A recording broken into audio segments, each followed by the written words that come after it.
नमस्कार, मी पंजाब डक हवामान अभ्यासक मुक्काम पोस्ट गोवी धामणगाव तालुका शिरूर जिल्हा पालघर. राज्यामध्ये पूर्व विदर्भामध्ये 6 जिल्हे, पश्चिम विदर्भ 5 जिल्ह्यामध्ये, ह्या 5 जिल्ह्यात बी ह्या 3 दिवसामध्ये चांगला पाऊस पडणार आहे. ज्या गावाला पाऊस पडणार नाही तिथं देखील पडणार आहे. त्याच्यानंतर मराठवाड्यात देखील चांगला पाऊस पडणार आहे म्हणून हे देखील अंदाज लक्षात येतात. त्याच्यानंतर सांगायचं झालं तर उत्तर महाराष्ट्रामध्ये काय झालं, सिन्नर दौडी या भागाकडे जरा पाऊस कमी आहे. तिथं 2-4 गावाला पाऊस पडलेलाच नाही.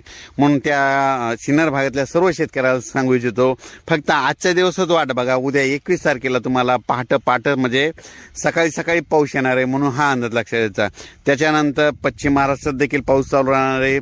सातारा सांगलीकडे देखील पाऊस राहणार आहे. सोलापूर, सातारा, सांगली, सोलापूर, नगर तिकडे देखील पाऊस राहणार आहे. कोकणात तर जास्त जोर राहणार आहे.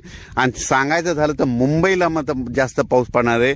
म्हणजे हे पाऊस आता मध्ये 21, 22, 23 पावसाचा मुक्काम आता उत्तर महाराष्ट्राकडे जाणार आहे म्हणून हा अंदाज लक्षात यायचा. म्हणजे नाशिक जिल्ह्याकडे देखील